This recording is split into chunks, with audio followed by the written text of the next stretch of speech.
Today is hair day, meaning when I wash my hair, see this, and then I retwist it. It takes hours. But I think I wrote on my page that I will be posting a video later on to tell you about my experiences in Ghana with a police officer. You can't mention certain words on TikTok. And if you watch my page, I usually post about women's issues, child issues, things like that. And I have several strikes. The videos won't have anything inappropriate in them, but I still get strikes. So I can't say the actual words. And I've never really gone like this, like posting many videos of myself. So here we go. When I tell you the story of what happened, I will have videos and like receipts. Okay, some people that follow me are from like all over the world. So I'll have proof and evidence of everything that has happened. And I will post some of those, except for his photo. But, so this happened 2 years ago. I reported it to IGP. For people who don't live in African countries, IGP is considered the top police officer. Like in Philadelphia, we have a police commissioner, you know. So in some countries, they call them the IGP, which is the same as like being the police commissioner. So when I post these videos in parts, I'm not, hold up, I know that is kind of loud. Let me pause that. I know that when I post these videos, I'm not as well spoken as Risa Tisa, by the way.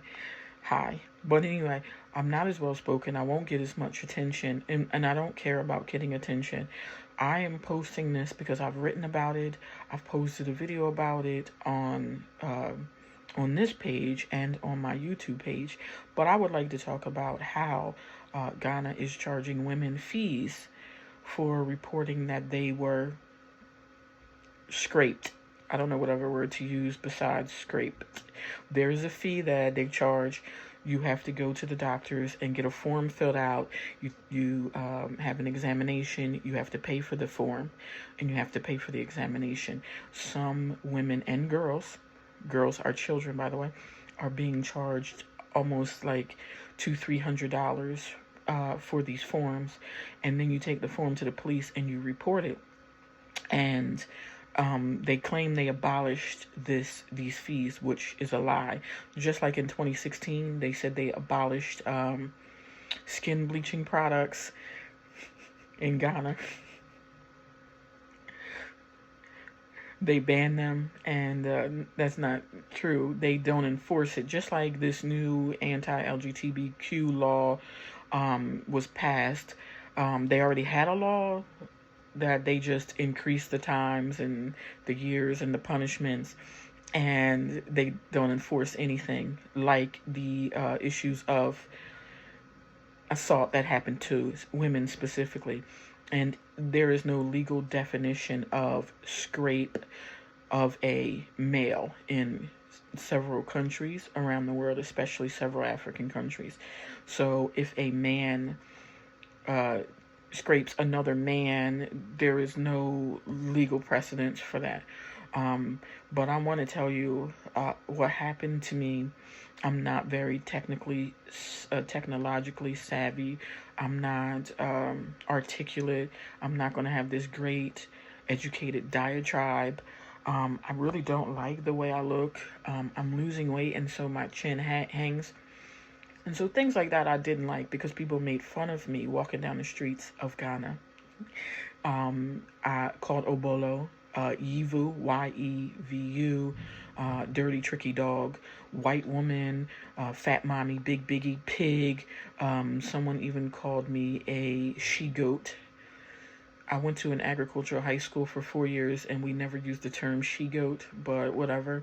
So I just didn't want to be bullied, basically.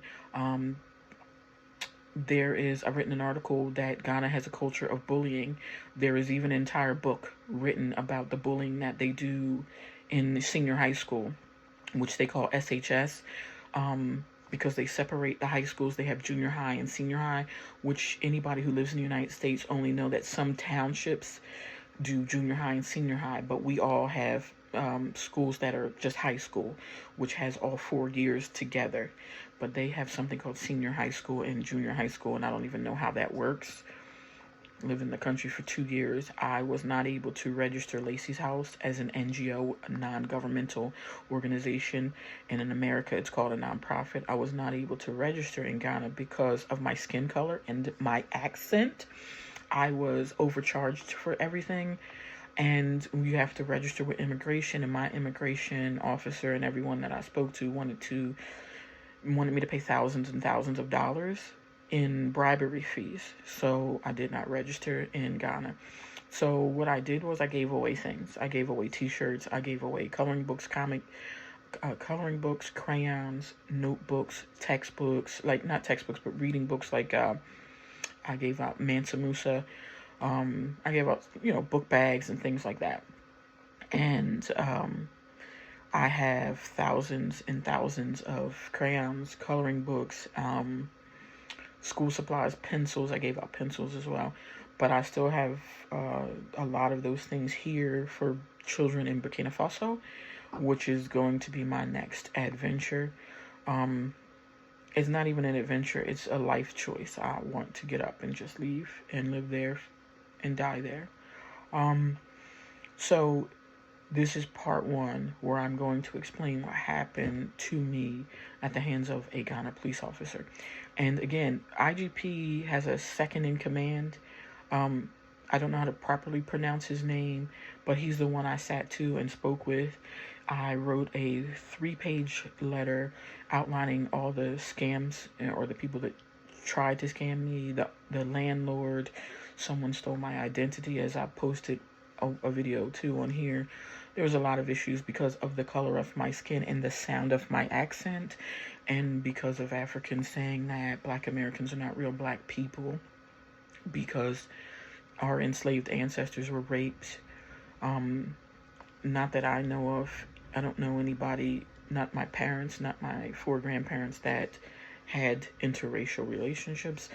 But whatever, I don't even want to get into that. I'm Black, and I don't care what your definition of Black is. I'm Black. So I'm Black enough to get discriminated against in the United States and South Korea, by the way.